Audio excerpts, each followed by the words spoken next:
معروف کالم نگار اور سینئر صحافی جاوید چودھری نے اپنے کالم میں لکھا کہ وہ نائب قاصد تھا، پوسٹل سروس کے چیئرمین کے دفتر پر کام کرتا تھا۔ وہ صاحب کی فائلیں ڈی جی کے آفس سے لے کر جاتا تھا، فائلیں وہاں سے اکاؤنٹس برانچ جاتی تھیں اور پھر ان فائلوں کو واپس چیئرمین آفس لانا بھی اسی کی ذمہ داری تھی۔ بندہ محمد بشیر کی ذمہ داریاں یہیں تک محدود نہیں تھیں، بلکہ گرمیوں میں صاحب کے آنے سے پہلے اسے اے سی آن کرنا اور سردیوں میں ہیٹر جلا کر دفتر گرم کرنا بھی اس کی ذمہ داری تھی۔ اس کے علاوہ میز کی صفائی، ڈسٹ بین کلیئر کرنا، باتھ روم میں تولیہ، صابن، ٹیشو پیپر، ٹوتھ پیسٹ اور ماؤتھ واش رکھنا تھا۔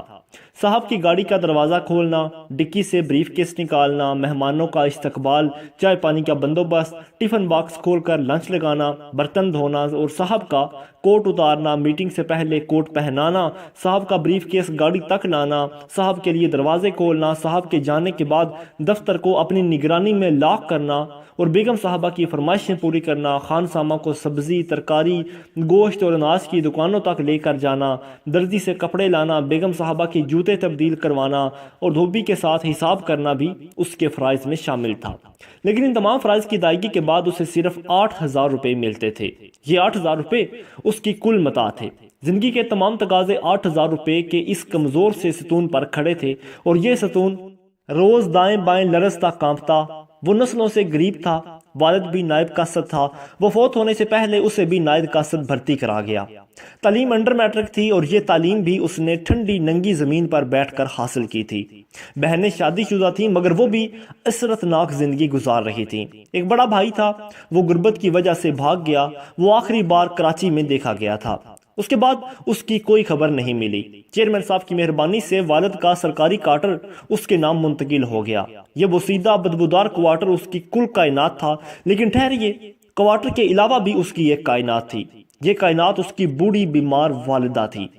بندہ محمد بشیر نے بچپن میں مولوی صاحب سے سن لیا کہ ماں کی خدمت کرنے والا دنیا اور آخرت دونوں میں سرفراز ہوتا ہے۔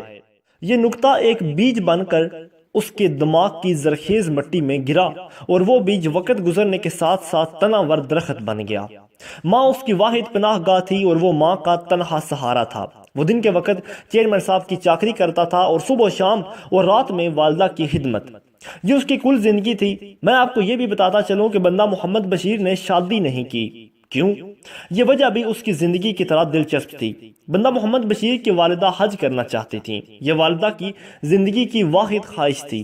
بندہ محمد بشیر جب ماں کو گود میں بٹھاتا تھا تو ماں اسے تھپکاتی تھی، ہلاتی تھی اور لوریاں دیتی تھی اور ساتھ ساتھ کہتی جاتی تھی، میرا محمد بشیر مجھے حج کرائے گا، میرا محمد بشیر مجھے مکے مدینے لے کر جائے گا۔ بندہ محمد بشیر یہ فکرہ سن سن کر بڑا ہوا تھا، چنانچہ اس نے ماں کے حج کو بھی اپنے فرائض کا حصہ بنا لیا۔ وہ ماں کو ہر صورت حج کرانا چاہتا تھا۔ حج مہنگا تھا اور بندہ محمد بشیر کی آمدنی تھوڑی تھی۔ وہ اگر اس قلت میں شادی بھی کر لیتا تو ماں کا حج ناممکن ہو جاتا، چنانچہ اس نے ماں کے حج تک شادی نہ کرنے کا فیصلہ کر لیا۔ وہ ہر ماہ اپنی قلیل آمدنی سے 1,500-2,000 روپے بچا لیتا تھا اور ماں کے حج فنڈ میں جمع کرا دیتا تھا۔ یہ فنڈ چیونٹی کی طرح رینگتا آگے بڑھ رہا تھا۔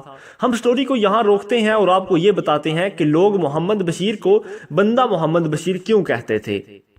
اللہ تعالیٰ نے محمد بشیر کو عاجزی اور انکساری کی نعمت سے نوازا تھا۔ وہ جس کو بھی اپنا تعارف کراتا تھا ذرا سا جھکتا اور سینے پر ہاتھ رکھ کر کہتا تھا کہ بندے کا نام ہے محمد بشیر۔ سننے والے کو ہنسی آ جاتی تھی اور لوگوں نے آہستہ آہستہ اس کا نام ہی بندہ محمد بشیر رکھ دیا۔ وہ اس ٹائٹل پر خوش بھی تھا۔ وہ درخواستوں میں خود اپنا نام بندہ محمد بشیر لکھ دیتا تھا اور یوں وہ سچ مچ بندہ محمد بشیر بن گیا۔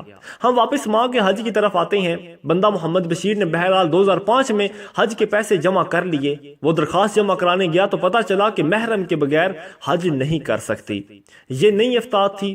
وہ بڑی مشکل سے 10 سال میں ایک حج کے پیسے جمع کر پایا تھا اور اب اپنے لیے کہاں سے وہ پیسے لاتا۔ وہ ہمت ہار گیا اور پریشانی کے عالم میں گلیوں میں پھرنے لگا۔ اسی دوران ایک اور واقعہ پیش آ گیا۔ محمد نعیم ساتھی نائب قاصد تھا۔ نعیم کا بیٹا پتنگ اڑاتا ہوا چھت سے گر گیا۔ بچہ شدید زخمی تھا۔ نعیم کو آپریشن کے لیے 2 لاکھ روپے چاہیے تھے۔ اس نے دوڑ بھاگ کر کے لاکھ روپے جمع کر لیا، لیکن لاکھ روپے کی کمی تھی۔ نعیم مجبوری کے عالم میں بندہ محمد بشیر کے پاس آ گیا اور محمد بشیر عجیب مقسمے کا شکار ہو گیا۔ وہ حج کی دوسری درخواست کے لیے خود قرض تلاش کر رہا تھا، جبکہ محمد نعیم اس سے ماں کی درخواست کے پیسے بھی مانگ رہا تھا۔ وہ نعیم کو انکار کرتا تو بچے کے بچنے کے امکانات بھی کم ہو جاتے، اور وہ اگر حج کے پیسے نعیم کو دے دیتا تو ماں بیمار تھی اور وہ حج کے بغیر ہی دنیا سے رخصت ہو جاتی۔ محمد بشیر بری طرح پھنس گیا۔ نعیم کے پاس وقت کم تھا۔ وہ محمد بشیر کے قدموں میں جھک گیا، اور یہ وہ لمحہ تھا جس میں بشیر نے اپنی زندگی کا مشکل ترین فیصلہ کیا۔ وہ گھر گیا، الماری سے رقم نکالی اور نعیم کے حوالے کر دی۔ وہ اس کے بعد سیدھا مسجد گیا، 2 رکعت نماز نفل پڑھی اور اللہ تعالیٰ سے گڑ گڑا کر دعا کی، یا باری تعالیٰ، میری کوشش میں کوئی کمی نہیں تھی، شاید آپ ہی کو منظور نہیں تھا۔ آپ اب میری ماں کو صبر دے دیں، آپ اسے حوصلہ دے دیں۔ یہ دعا کم اور دوا زیادہ تھی۔ وہ اطمینان قلب کی دولت سمیٹ کر گھر واپس آیا اور گہری نیند سو گیا۔ بندہ محمد بشیر کا اگلا دن حیران کن تھا۔ محکمے نے 2 سٹاف ممبرز کو سرکاری اخراجات پر حج پر بھجوانے کا فیصلہ کیا۔ قرعہ اندازی ہوئی اور بندہ محمد بشیر اور محمد نعیم کے نام نکل آئے۔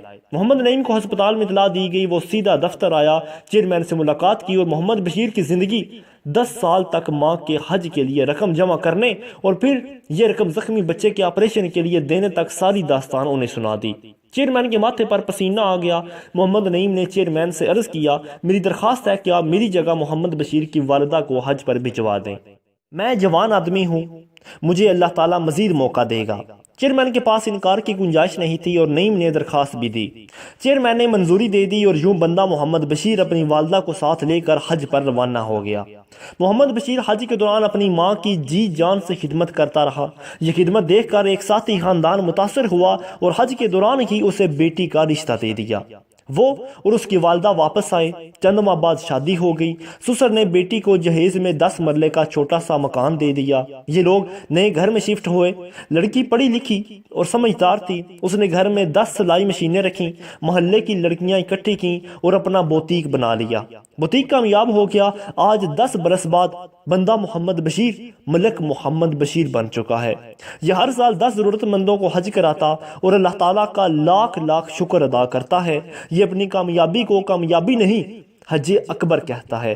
ایک ایسا حج جس کا دروازہ محمد نعیم کے زخمی بیٹے کے زخمی سر میں تھا، اور محمد بشیر اس پھٹے ہوئے کھلے سر سے ہوتا ہوا خانہ کعبہ پہنچا تھا۔ The best road to Mecca.